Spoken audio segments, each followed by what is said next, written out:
So, good morning, everyone. Welcome to this class of answer, or I would say question discussion. Good morning, Jai Hind. The GS2 mains paper has been conducted by UPSC. And as we know that international relations is a very much intrinsic part of GS2, every year questions worth 50 marks are being asked from this topic.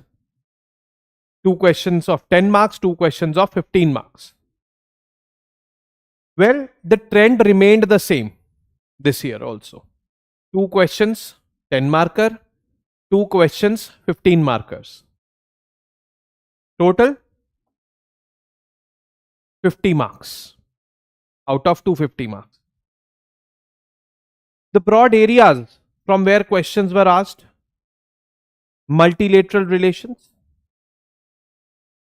the ongoing geopolitical trends in the world right now, India's digital partnership with Africa, and the very much talked about topic, reforms in the United Nations.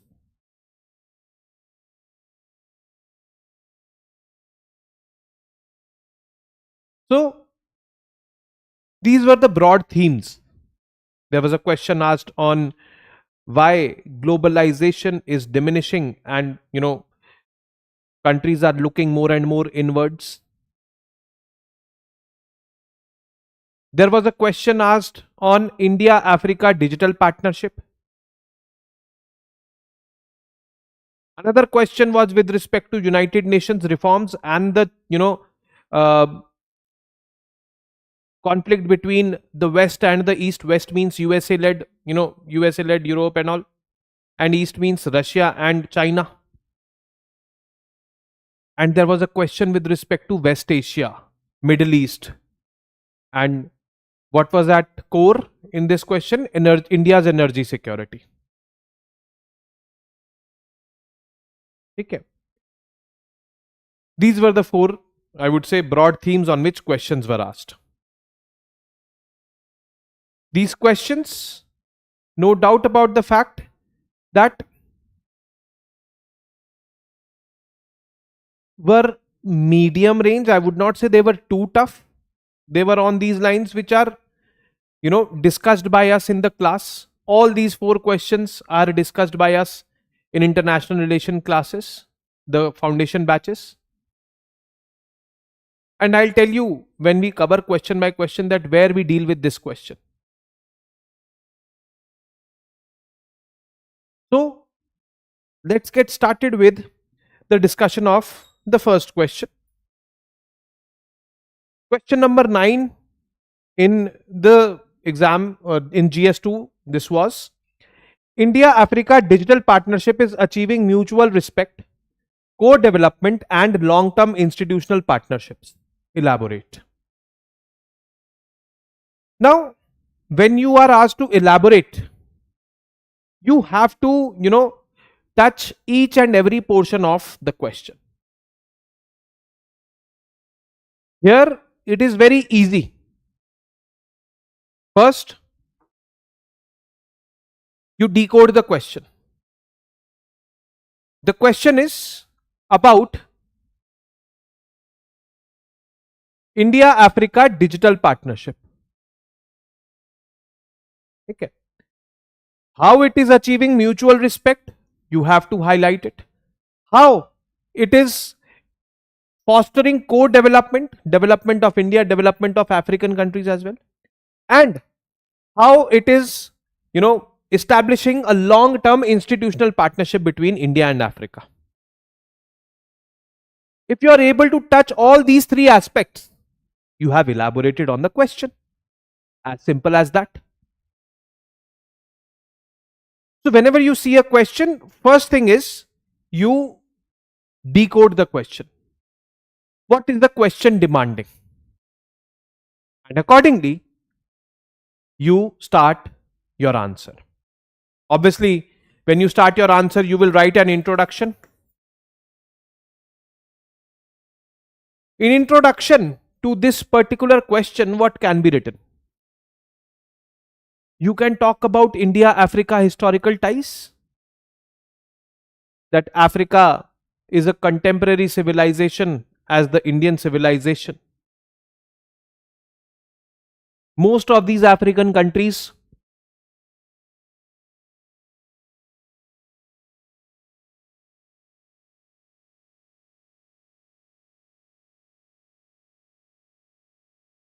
were part of NAM, non aligned movement in the Cold War era. We have a shared colonial past, shared colonial history. We have. You can mention this as well. Okay. So you can mention about colonial history as well over here. But in the 21st century, there are multiple domains in which we are integrating with each other. Africa is a mineral rich continent.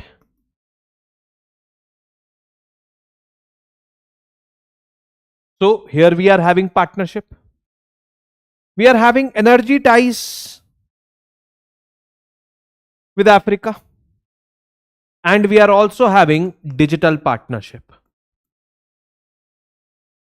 So what should be the aim of writing answers? When you are ending the introduction, you should leave something for the continuity and you start your main body with that. And you are very clear about one thing, that your main body has to revolve around digital partnership only. So in the end of the introduction, mention about digital partnership. And by doing so, you have highlighted historical aspect. You have also highlighted multiple dimensions in which we are integrating with each other right now. And you've mentioned one of the dimensions as digital cooperation with each other, digital partnership. आ गया यहाँ पे. Now you enter your body with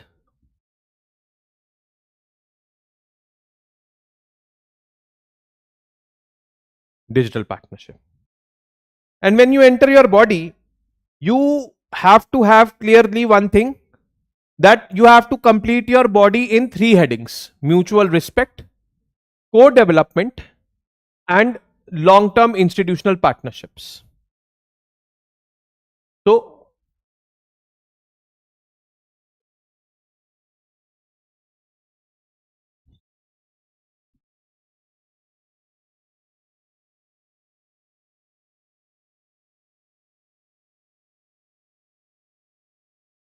your body should contain these 3 broad headings.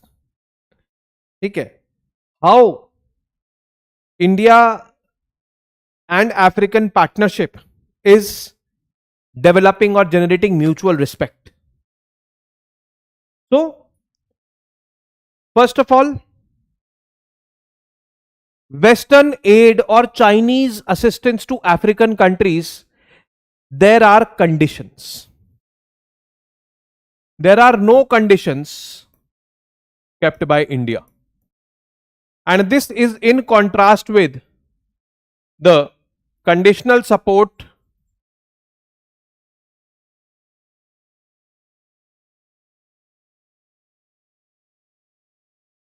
given by the West plus China. When they keep conditions to support you, they mean to demean you. But India has not kept any such condition. So, this exemplifies mutual trust, mutual respect. Okay. First is this. Second is African digital creators. They are popular in India. There are many African digital creators which are very popular in India. They've learned to speak Hindi. and you can see a lot of memes, or you can see a lot of reels on social media, YouTube or Instagram. They earn money also out of it. One of the influencers is Kiki Paul. Prime Minister met him also, I think 2 years ago, when he went, or when he visited Africa. So this highlights mutual respect. Now, co-development. Co-development. India has developed Pan-African e-network.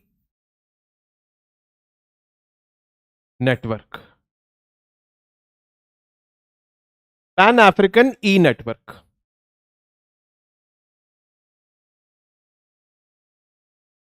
Now, this Pan-African e-network is for providing telemedicine.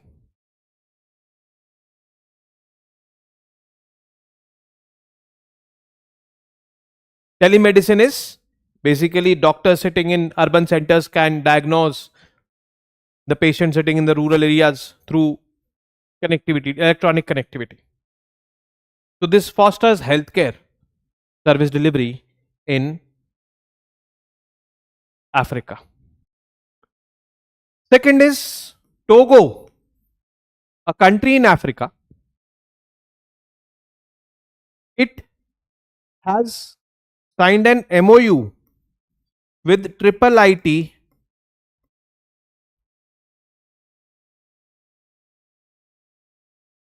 Bengaluru, and this is for unique identification, just on the lines of Aadhaar. And Aadhaar, this unique identification project in Togo, it is going to be a digital ID system, kind of like we have Aadhaar, is definitely going to bring in development over there. Okay. Then UPI linkage. So very recently, UPI has been introduced in Namibia. Okay.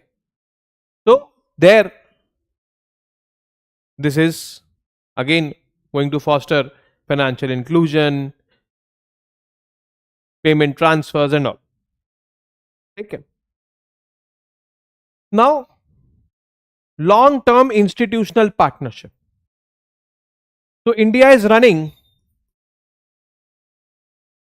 a program called as ITEC, Indian Technical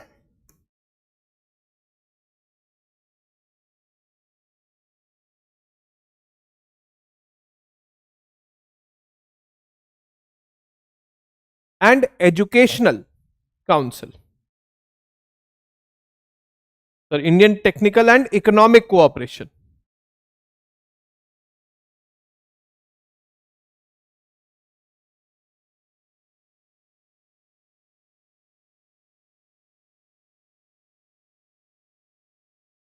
We have trained 40,000 Africans in the past decade.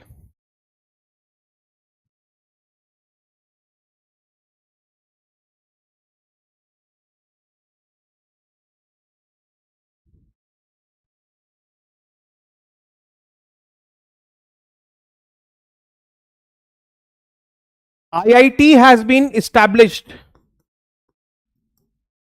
in Zanzibar. Now, this is a long-term institutional support by India, where engineers will be produced. Okay. So, these are institutional supports, which you can mention in the body part. And now when you come to the conclusion part, to conclusion ke liye you should know very well one thing, that conclusions should be futuristic, they should be practical, they should be realistic as well. solution seeking. So what can be futuristic over here? India with its digital progress has immense potential to diffuse itself or diffuse digitalization in the African continent. We can help Africa in adopting their next generation telecommunications. We can implement UPI in many African countries. We can, you know, help many African countries with their digital transformation, like e-governance. ये Aadhaar like scenario or this system which we are undertaking in Togo, that is for improving governance only. And we can do that. And we can help many other African countries apart from Togo in their digital transformation. Digital transformation will bring transparency, efficiency, accountability. Overall, it will instill ease of life. That is going to be the game changer. We basically don't have that much deep pockets like China has. Whatever way we can extend our influence, we are trying that way. We have this capability, that is digitalization. This is our strength, and we are wanting to extend our influence to Africa by using this strength. So this is how you can approach the first question. Next question, question number 10. With the waning of globalization, waning means reducing. With reducing globalization, post-Cold War world is becoming a site of sovereign nationalism. Post-Cold War world means after 1991. So what is this happening? I'll just give you a trend and then you'll be able to understand and decode this question.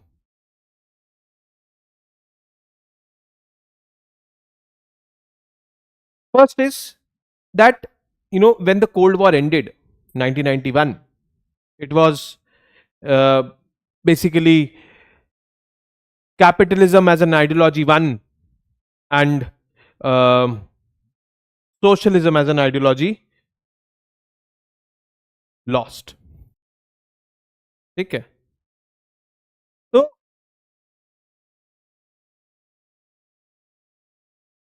this was basically the scenario, and countries like India initiated economic reforms, LPG, liberalization, privatization, globalization, and like India, there were many countries in the world which initiated such reforms. 15 years before us, China did that.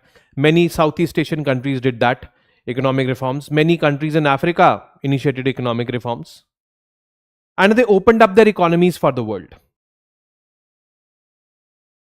Now, the economies started getting integrated with each other.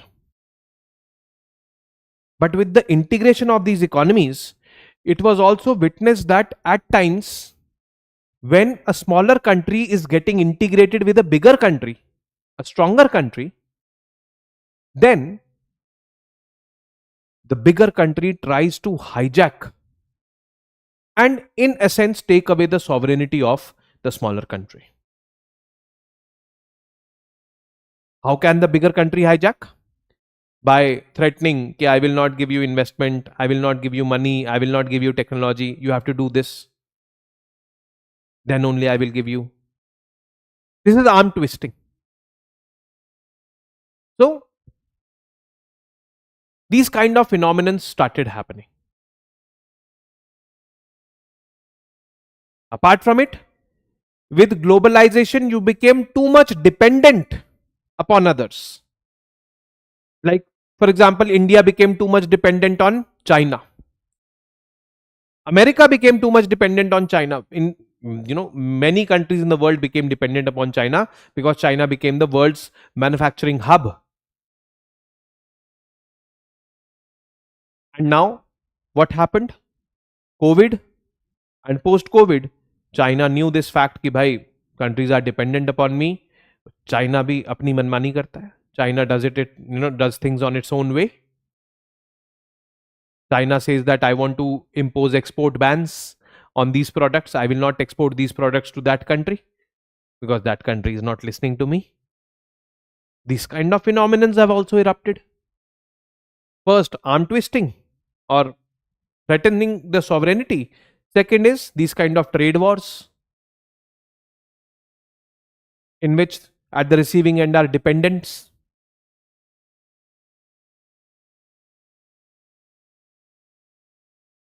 So, this is basically what is happening. And countries are looking more and more inwards. They are looking to reduce their dependency on others. That is why programs like Atmanirbhar Bharat are here.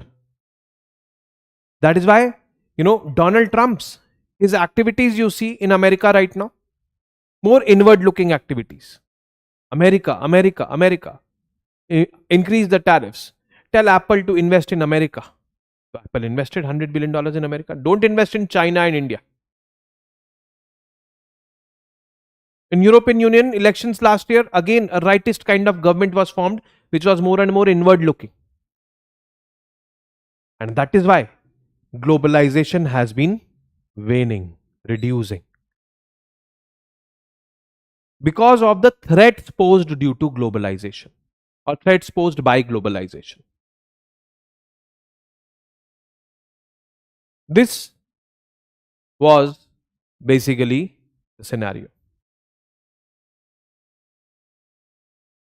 Now, with the waning of globalization, post-Cold War world is becoming a site of sovereign nationalism. Elucidate. Sovereign nationalism is inward looking, protecting your sovereignty, reducing your dependency. So how can we start this? Introduction. In the post-Cold War era,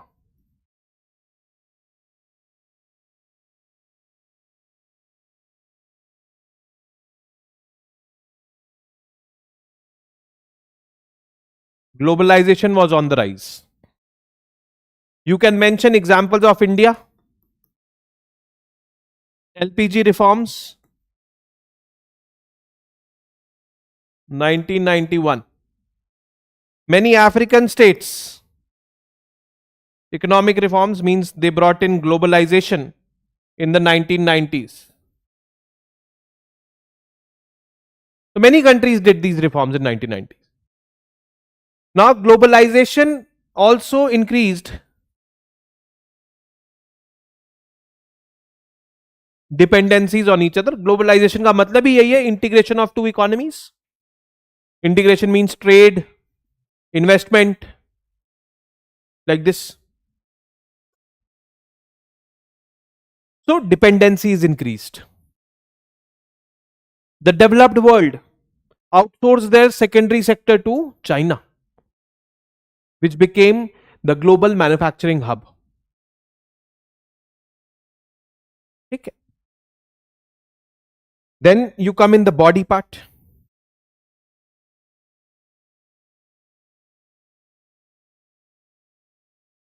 In this you can write with increased dependencies.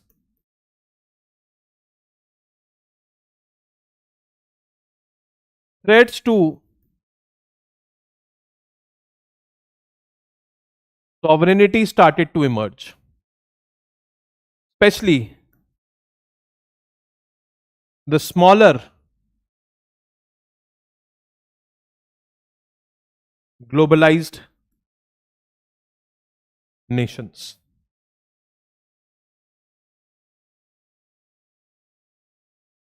With increased dependencies,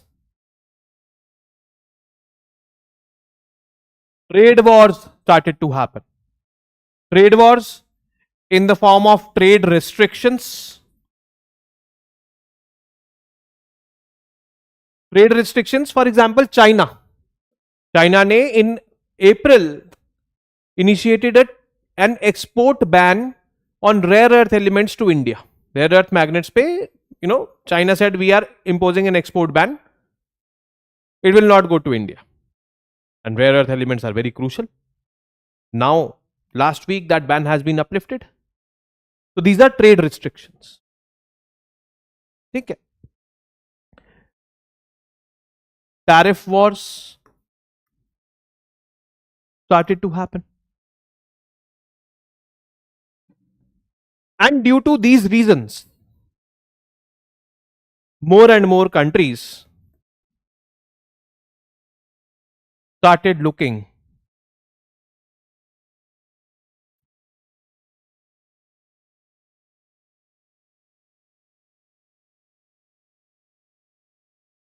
inwards. And countries looking inwards simply mean sovereign nationalism started to happen.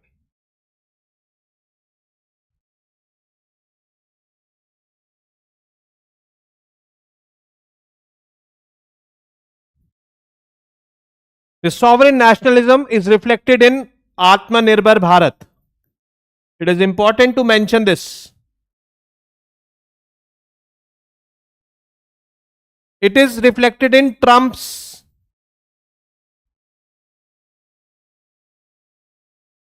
policies, inward looking policies.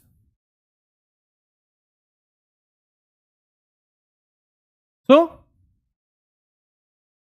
these things are there. Hindi ke liye there will be a separate class. This is an English medium class. So, it is advisable that let English be in English. Hindi ke liye you can attend separate class. Okay. So, this is how things have started to happen. And this is becoming a global trend right now.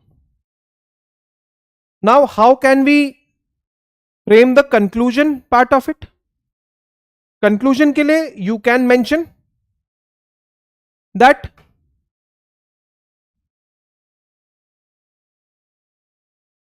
no doubt countries have started looking towards inwards, but no country is self-sufficient.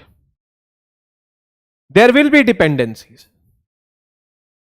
WTO needs to strengthen. WTO needs to be freed from Western dominance. WTO is World Trade Organization.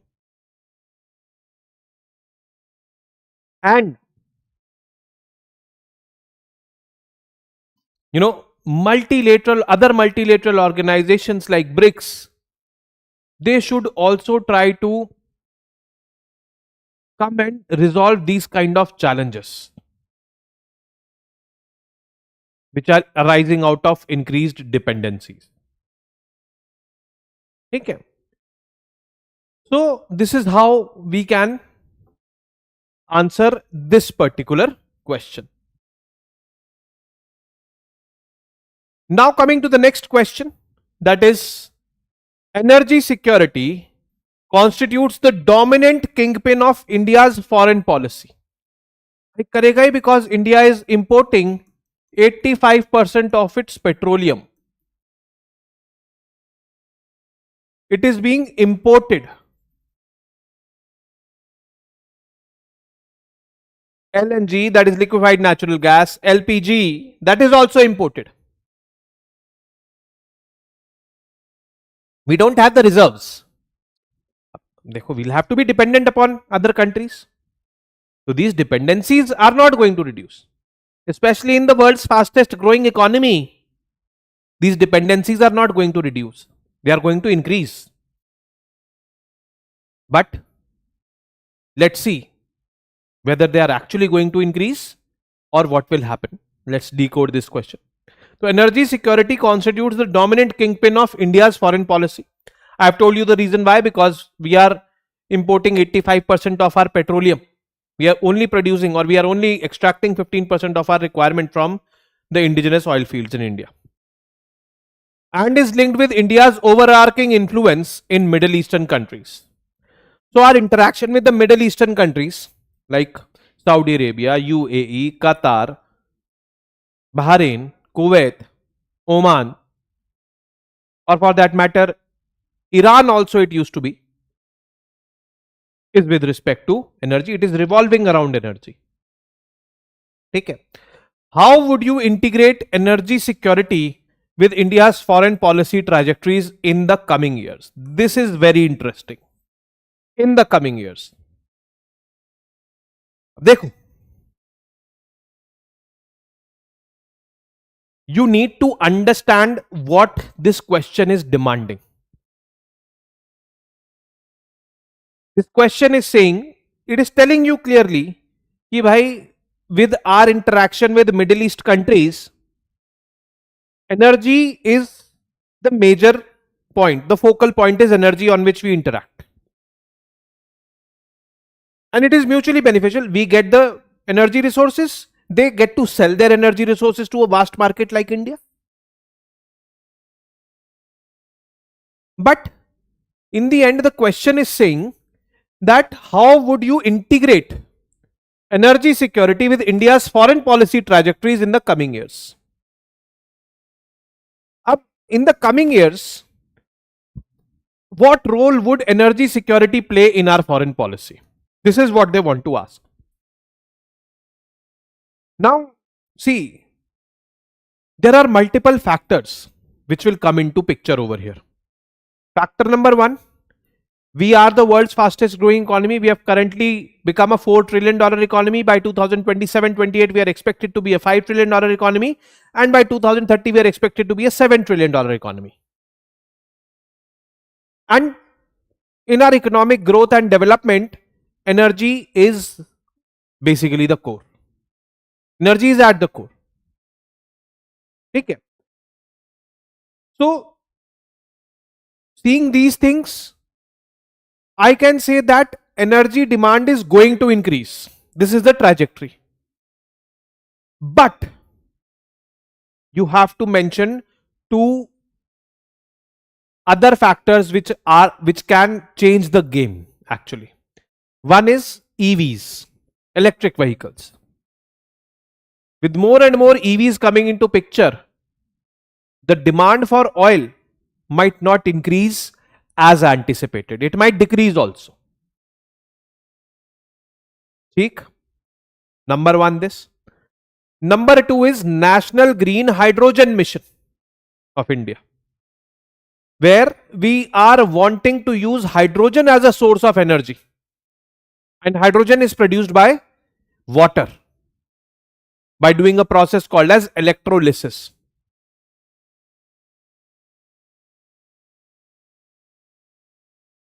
According to the National Green Hydrogen Mission, India aims to become a global hub of green hydrogen manufacturing. Global hub means we will produce it for ourselves and we will produce it for the world as well. And green hydrogen can replace petrol. Green hydrogen can replace coal. Green hydrogen can replace natural gas. By 2030, we aim to become the global hub. If this happens, then oil demand will substantially reduce in the country in the times to come. So these three factors. One, India's rising economy definitely is expected to generate more demands. But you also have to mention those two game-changing factors which are also projected. These two game-changing factors, EVs, second is आपका National Green Hydrogen Mission. तो ये दो mention करना जरूरी है. They are very, very important to mention. ठीक है? Now, let's get started. Introduction में, you can start your answer with this. India imports 85% of its oil requirement. And West Asia, collectively, or I would say the word Middle East is used. So I will use Middle East only in the answer. A substantial portion is imported from Middle East. Okay.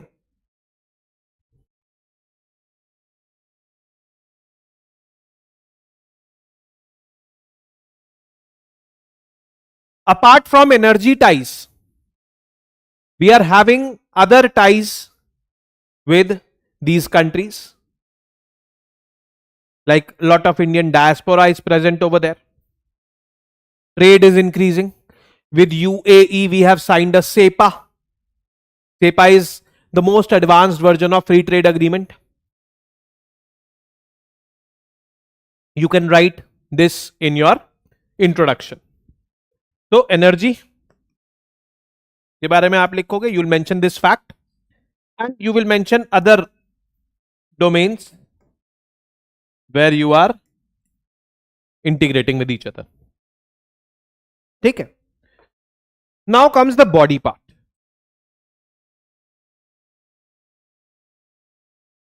Future projections or future trajectory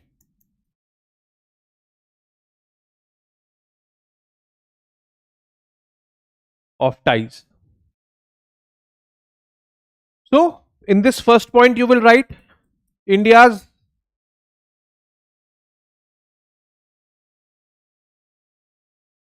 growing economy. You can write the projections by 2027, $4 trillion, 2030, $7 trillion. These are the projections. And by mentioning these facts, you are substantiating this. We are a growing economy, and in any growing economy, the demand for energy rises because energy is at the center of economic growth and development. Okay. So,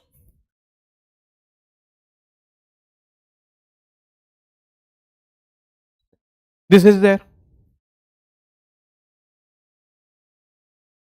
Then after mentioning this point, you have to write a paragraph, but there can be two factors which can alter the energy dependency of India on Middle East. What are these two factors? Adoption of EVs in India, and second is the national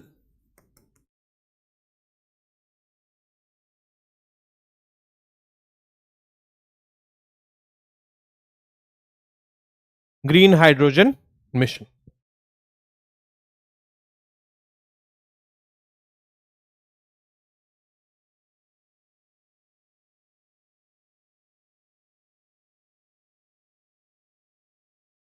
So, mention these two.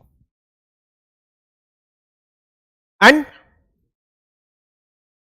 by mentioning these two, you have done the right thing, because what the question is demanding, how would you integrate energy security with India's foreign policy trajectories in the coming years? Energy security in India, if India becomes secure with EVs, if India becomes secure with green hydrogen, how will you integrate this with India's foreign policy in the coming years? देखो, ठीक है, we will reduce our dependencies if these two, factors become successful. But we cannot stop our partnership with the Middle Eastern countries. They are very, very crucial to us.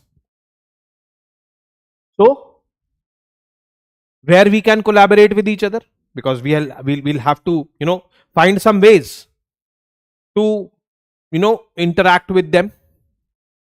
We can look for boosting tourism.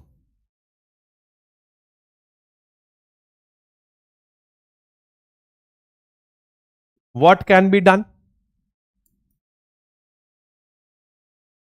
Tourism boost. IPL 2023 There was a campaign run, Visit Saudi Arabia, 2023 or 2024. It was an attempt for improving or increasing tourism in these countries. Okay. We can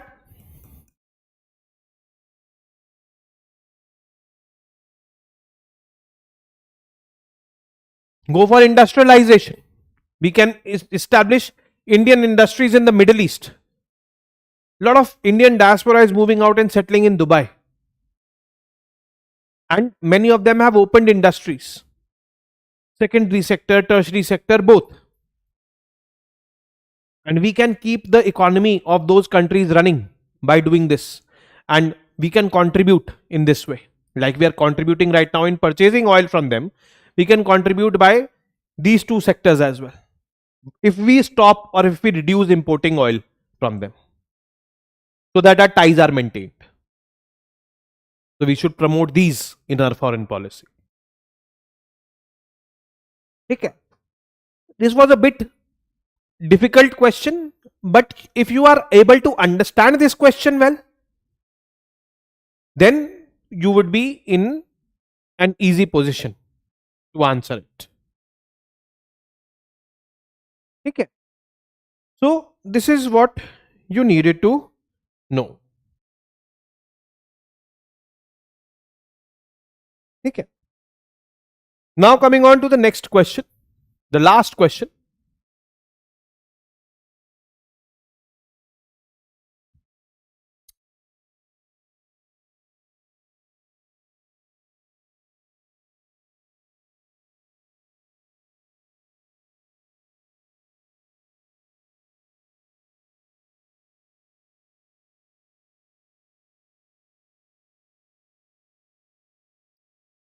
The reform process in the United Nations remains unresolved because of the delicate imbalance of East and West and entanglement of USA versus Russo-Chinese alliance.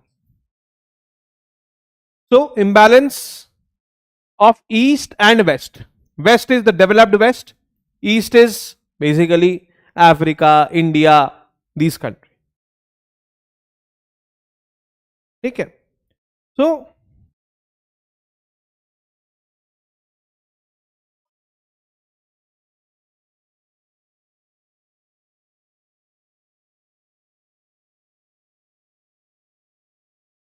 this is the scenario, and it is explicitly mentioning Russo-Chinese alliance. Russia and China both are permanent members in UNSC as well.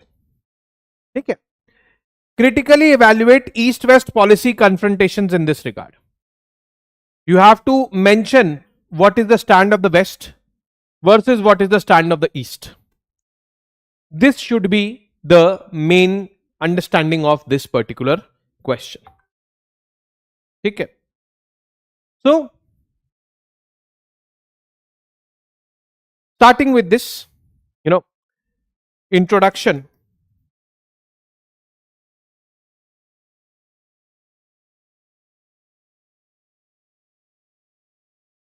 Now, you can mention about United Nations history over here.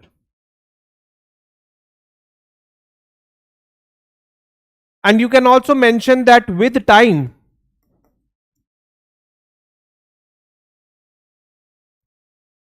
Western dominance increased in this global institution. Okay.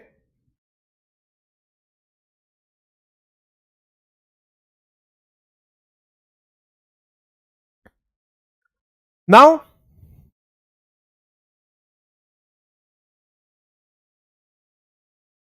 this Western dominance was mainly due to contributions, money in running these institutions. So, that is what you need to understand. Okay. Now, in the body part, what you will write? First heading you can give Western resistance.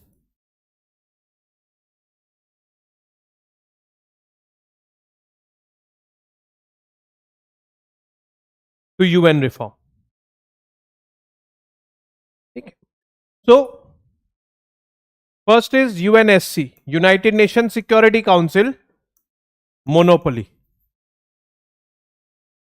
In UNSC, there are 5 members. Out of 5, USA, UK, France. They are the West, Russia, China. They are considered to be the East, and USA has monopoly, or the West has monopoly in UNSC and wants to maintain it.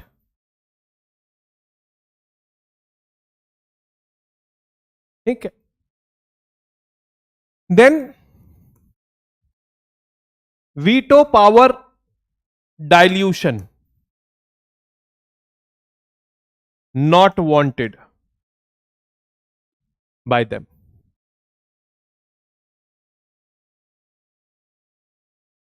Why? Because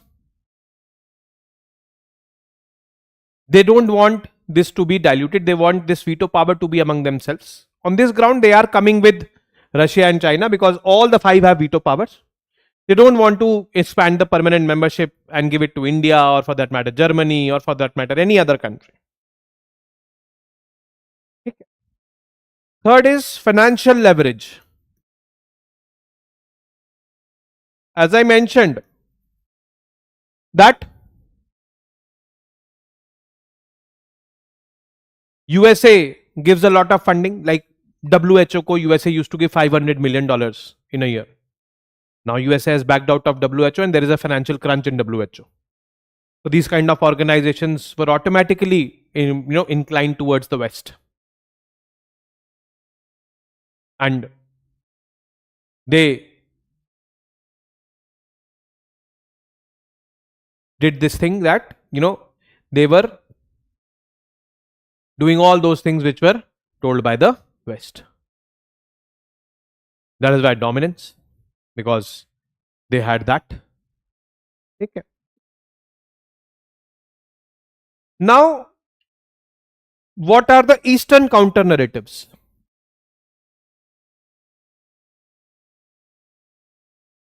Or what does the Eastern countries say?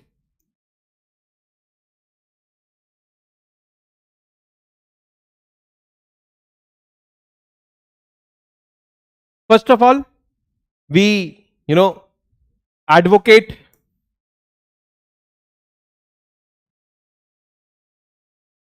reforms. Why? Because we want to make it more inclusive, which represents the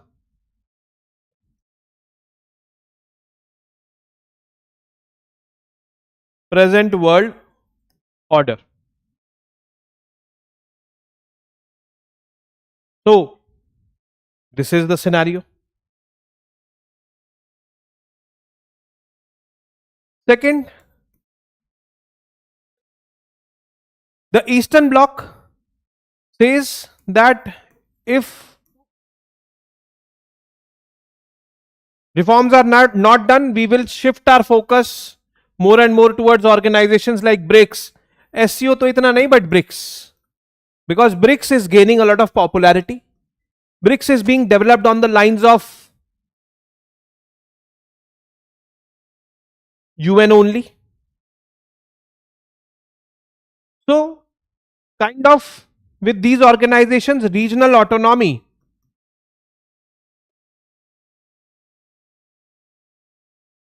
is being created.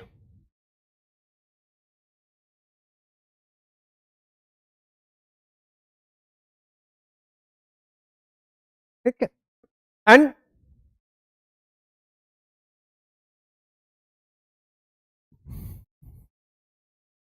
India advocates through G4 countries. G4 are India plus Brazil plus Germany plus,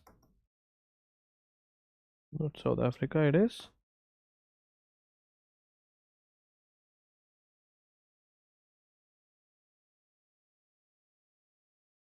Germany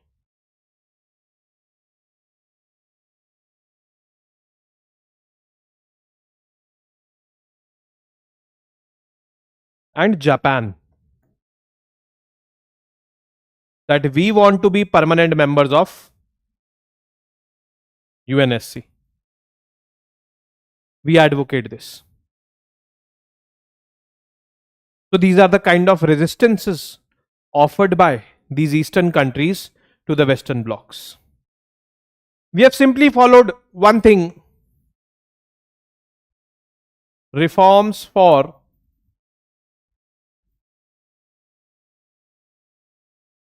relevance. Reforms for relevance.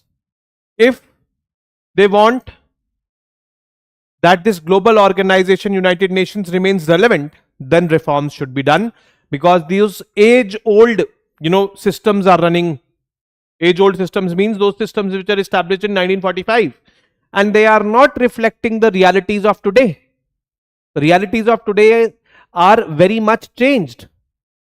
And if United Nations does not accommodate the realities of today, then United Nations is going to be ineffective. United Nations is going to be, a toothless tiger, which it is, unfortunately. And United Nations is not the first global organization.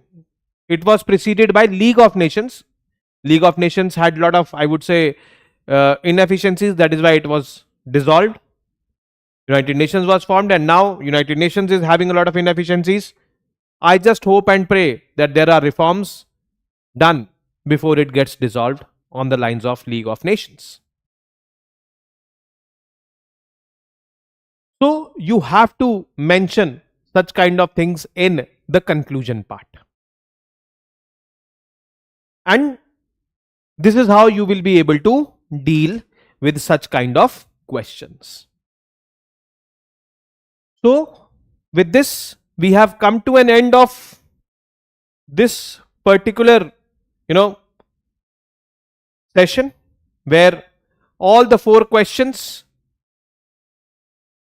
were dealt with. And see, United Nations Security Council question or United Nations reform question, we cover in multilateral organizations, we've covered in the foundation batch. The energy security question is covered in Look West policy, when we study Look West policy in multilateral organizations. That very concept is also discussed over there. The third question, that is India Africa digital partnership, is very much explicitly discussed in India Africa relations. And the fourth question, that is waning of globalization in the post Cold War era, it is discussed in the first topic of IR, that is Cold War era bias. So all the 4 topics covered in the foundation batch classes. Any of you who are watching might be aware about it. Yes, Raj Verma, do you want to ask something?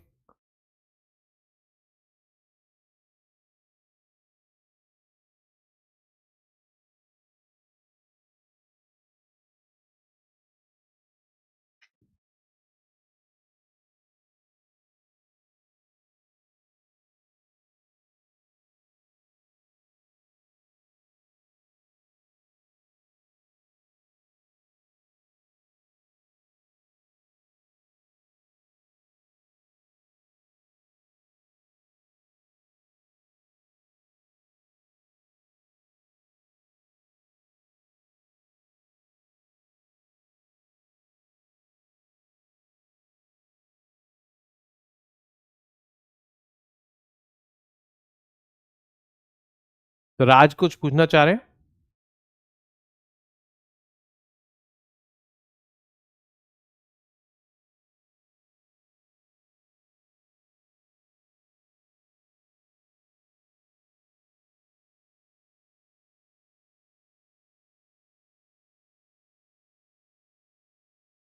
ये आप एक बार वहां पर पूछिए management में।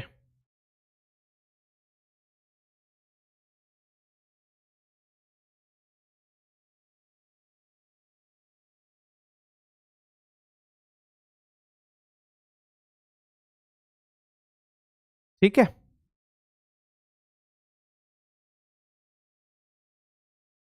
मेरे को idea नहीं है शेड्यूल का। अच्छा, 2027 में है तो देखो, ऑप्शनल चूज करने के लिए आपको सबसे पहले अपना एजुकेशनल बैकग्राउंड, इसका नॉलेज क्या वो यूज हो सकता है। बीएससी बैकग्राउंड से हो तो बीएससी किस में, अगर बॉटनी जूलॉजी में है, अगर वो लेना चाहते हो तो वो है सब्जेक्ट्स। मैथमेटिक्स में है तो मैथ्स है, फिजिक्स अलग से सब्जेक्ट है, इस टाइप के सब्जेक्ट्स हैं टेक्निकल। बट अगर आपकी बीएससी इतनी अच्छी नहीं है, आपके पास कॉन्सेप्ट्स की पकड़ अच्छी नहीं है, तो फिर आपके लिए ऑप्शंस खुल जाते हैं history, geography, political science, public administration, sociology, psychology, philosophy, इस टाइप के। And you can start preparing for with general studies, and with time by 2026 you can identify where your interest is lying, in which, in which subject your interest lies. By 2026 identify this, and by 2026 decide. ठीक है Tripti, if your commerce is good, you have good control over the concepts of commerce and accountancy, you can go for commerce and accountancy. Else you can also follow this thing, that you can start with GS preparation and see where you are more interested in which sector you are more getting more interested in. ठीक है, commerce है तो option क्या है? Raj Verma, doesn't matter which college, UPSC only says UGC recognized university होनी चाहिए. Your college should be affiliated with a UGC recognized university. That is it. Tripti, if you take commerce and accountancy, just make sure one thing, that you will be competing with the CAs, chartered accountants.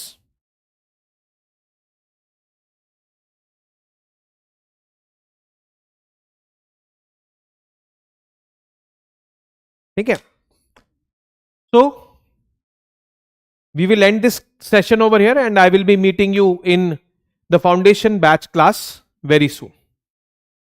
ठीक है, you should start current affairs right now, Raj. Start reading with the newspapers. Start with reading newspapers. ठीक है, so we shall now wind up the class.